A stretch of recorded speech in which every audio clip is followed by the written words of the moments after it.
নবনীরদ নিন্দিত কান্তিধারম রস সাগর নাগর भूपवरं। हरे कृष्णा। सभी को सादर प्रणाम। स्कंद 4 अध्याय 29 श्लोका 56 से आज 60 तक हम लोग पाठ करेंगे। श्लोका 56। राजो उवाच श्रुतम अनवीक्षितं ब्रह्मन्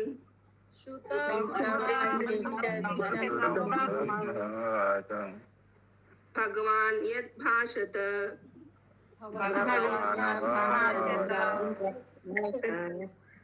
न एतत् जानति उपाध्याया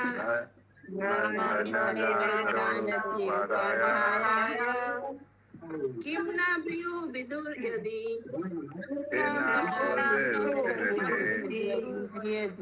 खाली घूमने का रास्ता खोजा पढ़िए माता जी। हर दिन भर घूमल तारा के मेरे तरिया होते। प्रभु जी म्यूट कर दीजिए।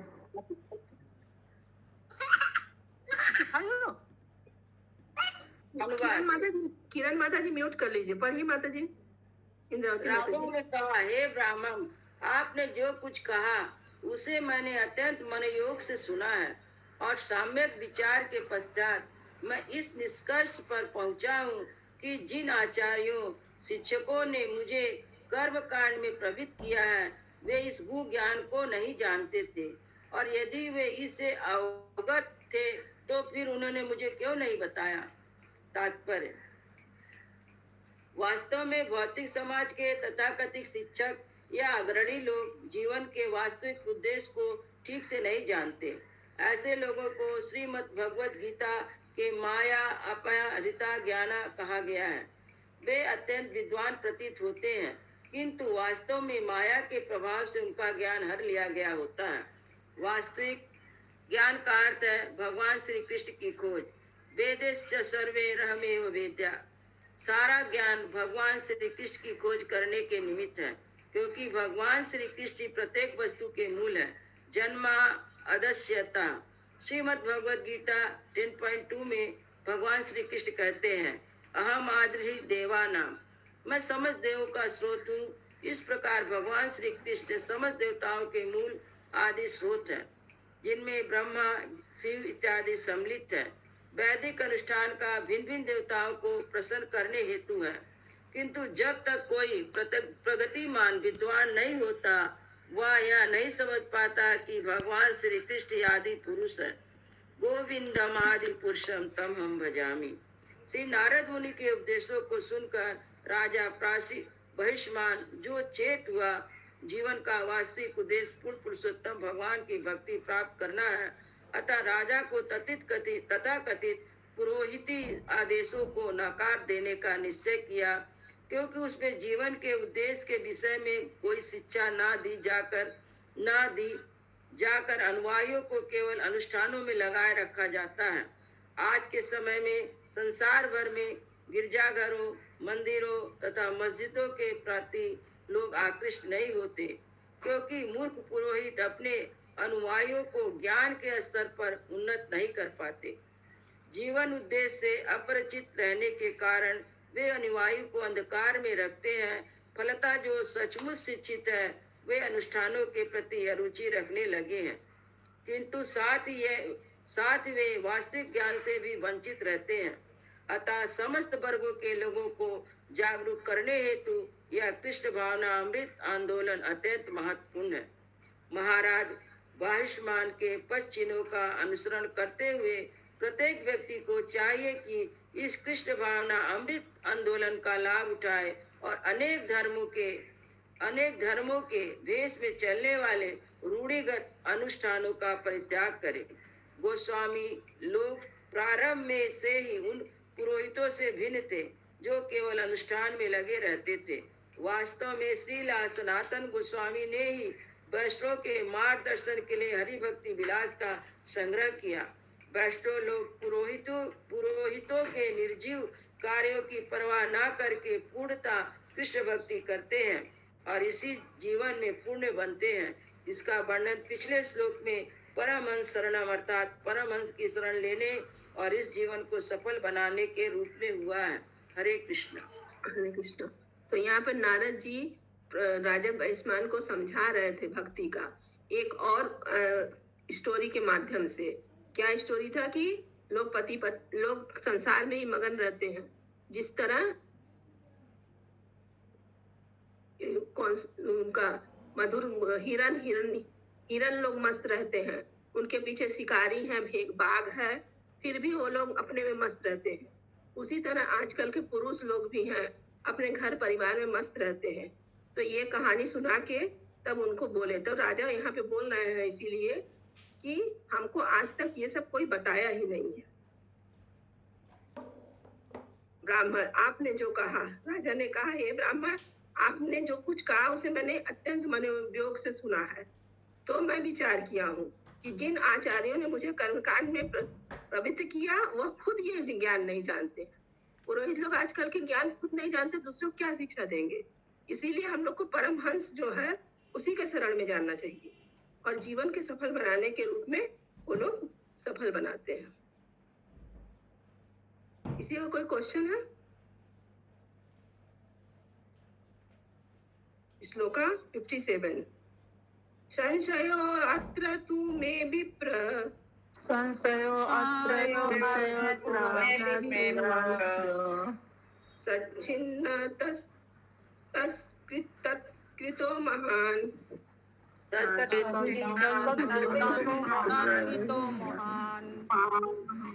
ऋषयो अपि हि मुह्यन्ति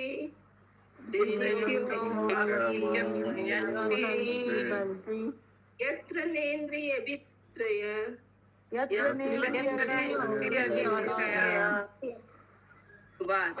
हे ब्राह्मण, आपके आदेशों तथा मुझे कर्म काम में प्रवृत्त करने वाले मेरे गुरुओं के उपदेशों में विरोधाभास जान पड़ता है।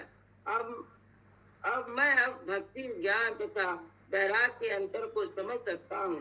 मुझे पहले इसके विषय में कुछ संशय थे, किंतु आपने कृपा करके इस सारे संशयों को मिटा दिया है। अब मैं समझ सकता हूँ कि बड़े बड़े ऋषि भी जीवन के वास्तविक उद्देश्य के विषय में कैसे मोहग्रस्त होते हैं। निस्संदेह इंद्रिय तृप्ति का कोई सवाल ही नहीं उठता।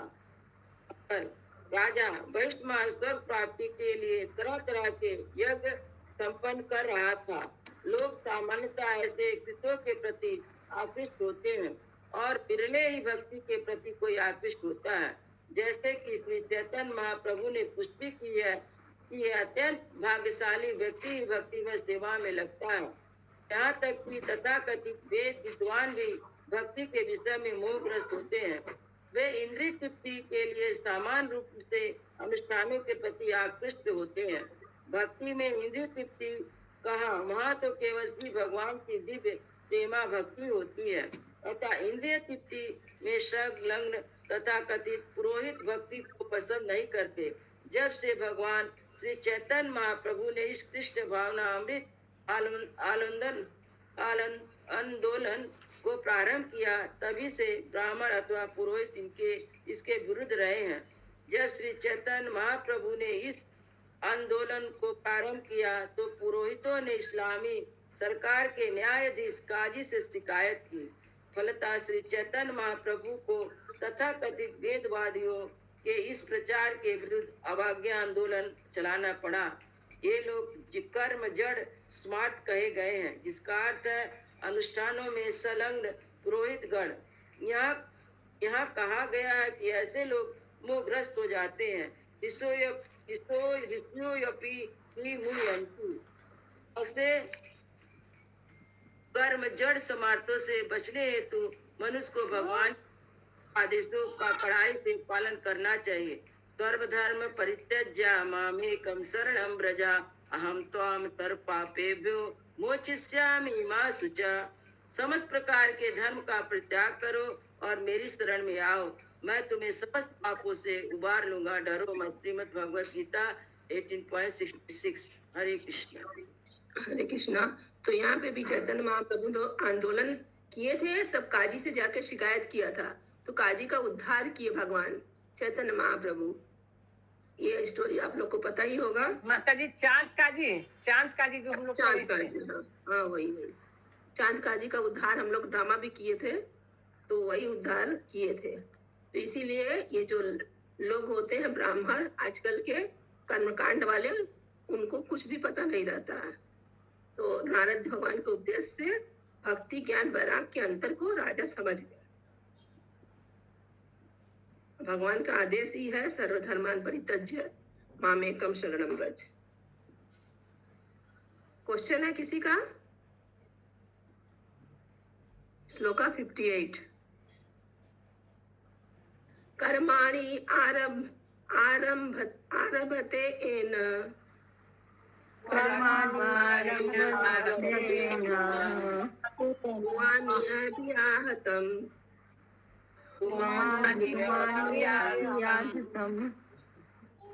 अमुत्राणेन देहेन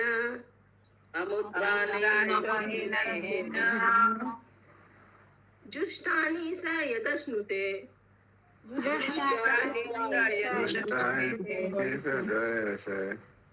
अनुवाद। इस जीवन में जीव जो कुछ भी करता है उसका फल वह अगले जीवन में भोगता है।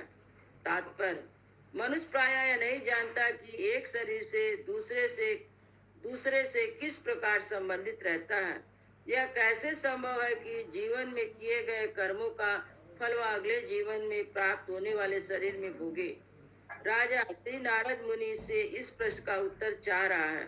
यह संभव है कि इस जीवन में जिसे मनुष्य शरीर प्राप्त है उसे अगले जीवन में मनुष्य शरीर प्राप्त ना हो।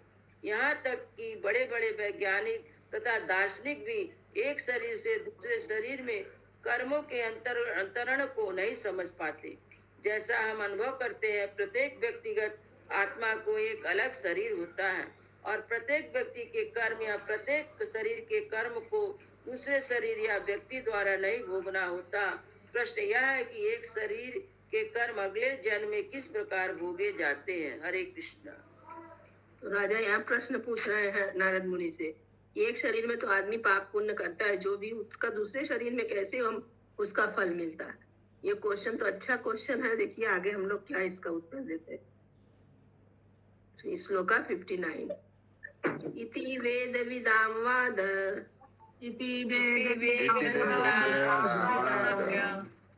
श्रूयते तत्र तत्र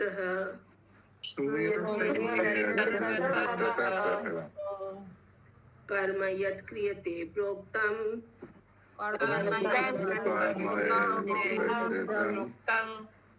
परोक्षम न प्रकाशते।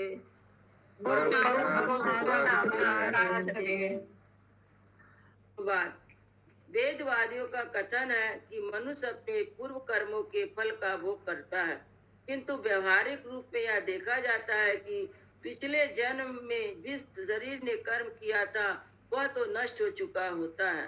अतः उस कर्म के अच्छे या बुरे फल को अन्य शरीर में भोगना किस प्रकार संभव है। तात्पर्य, नास्तिक लोग पूर्व कर्मों के फल का साक्ष्य चाहते हैं, अतः वे प्रश्न करते हैं, इसका प्रमाण कहाँ है कि विगत कर्मों के फलों को भोग रहा हूँ। उन्हें इसका ज्ञान नहीं है कि किस तरह सूक्ष्म शरीर वर्तमान शरीर के कर्म फलों को अगले स्थूल शरीर तक पहुँचाता है। भले ही वर्तमान स्थूल शरीर नष्ट हो जाए, किंतु सूक्ष्म शरीर नष्ट नहीं होता। यह आत्मा को दूसरे शरीर तक ले जाता है। वस्तुतः स्थूल शरीर सूक्ष्म शरीर पर निर्भर रहता है, अतः अगला स्थूल शरीर सूक्ष्म शरीर के अनुसार सुख तथा दुख उठाता है। आत्मा तब तक सूक्ष्म शरीर द्वारा ले जाया जाता रहता है जब तक वह स्थूल भौतिक बंधन से मुक्त नहीं होता। हरे कृष्ण। तो यहाँ पे पढ़ने से यही समझ में आया हम लोग को कि जो भी शरीर में आत्मा जाता है उसका फल उसी शरीर में उसको भोगना पड़ेगा।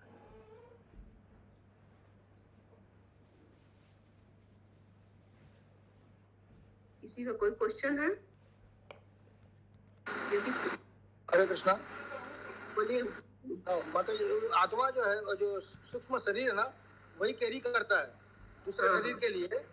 यस। जो शरीर मन बुद्धि अहंकार वाला शरीर है, वो कर्मों के फल को लेके जाता है दूसरे शरीर में। जब नया शरीर प्राप्त होता है जी, तो जरूरी नहीं है मनुष्य शरीर ही मिले, कोई भी शरीर मिलेगा। शरीर नहीं मिला कोई भी शरीर में, उसी में भोगना उसको पड़ता कष्ट हो, उसी में उसको कष्ट होगा। हाँ यस। आज का अंतिम श्लोक 60, श्लोका 60। नारद उवाच येन एव आरभते कर्म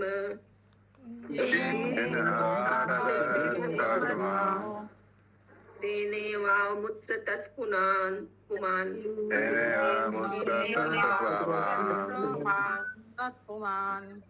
भुङ्क्ते हि व्यवधानेन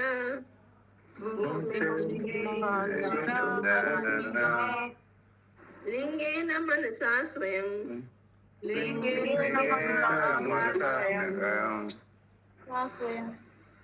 अनुवाद। फिर नारद मुनि ने आगे कहा, इस जीवन में जीव स्थूल शरीर में काम करता है। यह शरीर मन, बुद्धि तथा अहंकार से निर्मित सूक्ष्म शरीर द्वारा कार्य करने हेतु बाध्य किया जाता है। इस स्थूल शरीर के विनष्ट होने पर भी सूक्ष्म शरीर फल भोगने या कष्ट उठाने हेतु बना रहता है, अतः इस कोई परिवर्तन नहीं होता। तात्पर्य, जीव के दो प्रकार के शरीर होते हैं, सूक्ष्म तथा स्थूल। वास्तव में सूक्ष्म शरीर के द्वारा वास्तव में वह सूक्ष्म शरीर के द्वारा भोग करता है, जो मन, बुद्धि तथा अहंकार से बना है। स्थूल साधन स्वरूप वह आवरण है। जब वह स्थूल शरीर नहीं रहता या मर जाता है तो स्थूल शरीर का मूल मन, बुद्धि तथा अहंकार बना रहता है और दूसरा स्थूल शरीर ग्रहण कर लेता है। यद्यपि स्थूल शरीर ऊपर से बदलते हैं, किंतु स्थूल शरीर का असली मूल मन, बुद्धि तथा अहंकार का सूक्ष्म शरीर सदैव बना रहता है। सूक्ष्म शरीर के कार्य चाहे पुण्य हो या पाप, अन्य परिस्थिति में उत्पन्न करते हैं, जिसमें जीव अगले स्थूल शरीर में सुख या दुख उठाता है। इस प्रकार सूक्ष्म शरीर बना रहता है, जब एक के बाद एक करके बदलता रहता है। आधुनिक वैज्ञानिक तथा दार्शनिक हिमाद्री बाबू जी आप म्यूट कर लीजिए प्लीज। आधुनिक वैज्ञानिक तथा दार्शनिक अत्यधिक भौतिकवादी है और उनका ज्ञान माया द्वारा हर लिया जाता है, अतः वे यह नहीं बता पाते कि स्थूल शरीर किस तरह बदलता है। और भौतिकवादी चिंतक डार्विन ने शरीर में होने वाले परिवर्तन का अध्ययन करने कविता का माता जी आप म्यूट करिए। आप लोग क्यों अनम्यूट करके आवाज समझ में नहीं आ रहा है। किंतु उस सूक्ष्म शरीर या आत्मा का ज्ञान न होने से वह स्पष्ट नहीं कर सका कि विकास की क्रिया किस प्रकार कार्य कर रही है। मनुष्य का स्थूल ये शरीर वाला पैरा फिर से पढ़िए माता जी, ये वाला पैरा। चूंकि आधुनिक वैज्ञानिक यहाँ से शुरू करें। हाँ। क्योंकि आधुनिक वैज्ञानिक तथा दार्शनिक अत्यधिक भौतिकवादी है और उनका ज्ञान माया द्वारा हर लिया जाता है, अतः वे नहीं बता पाते कि स्थूल शरीर किस तरह बदलता है। भौतिकवादी चिंतक डार्विन ने स्थूल शरीर में होने वाले परिवर्तनों का अध्ययन करने का प्रयत्न किया है, किंतु उसे सूक्ष्म शरीर या आत्मा का ज्ञान न होने से वह स्पष्ट नहीं कर सका कि विकास की क्रिया किस प्रकार कार्य कर रही है। मनुष्य का स्थूल शरीर बदलता रहता है, किंतु सूक्ष्म शरीर से कार्य करता रहता है। लोग सूक्ष्म शरीर के कार्यों को नहीं समझ पाते, अतः वो मोहग्रस्त रहते हैं कि एक स्थूल शरीर के कार्य दूसरे स्थूल शरीर को किस प्रकार प्रभावित करते हैं। सूक्ष्म शरीर के कार्य में परमात्मा द्वारा नियोजित है और श्रीमद् भगवद गीता 15.15 में बताया गया, सर्वस्य चाहं विधि सन्निविष्टो मता स्मृतिम ज्ञानपोहनम च। मैं सबके हृदय में स्थित हूँ और मुझसे स्मृति, ज्ञान तथा विस्मृति उत्पन्न होते हैं। चूंकि परमात्मा रूप में पूर्ण पुरुषोत्तम परमेश्वर सदा प्रत्येक जीवात्मा का मार्गदर्शन करते हैं, अतः जीवात्मा को पता रहता है कि पूर्व कर्मों के अनुसार किस प्रकार कार्य किया जाए। दूसरे शब्दों में परमात्मा उसमें स्मरण दिलाते हैं कि किस प्रकार से कार्य किया जाए। अतः यदि ऊपर से स्थूल शरीर में परिवर्तन जान पड़ता है, किंतु जीवात्मा के जीवन के बीच में सातत्य रहता है। हरे कृष्णा। हरे कृष्णा। श्रीमद् ग्रंथ भागवतम की जय। जय श्रीला जय प्रभुपाद जय की जय।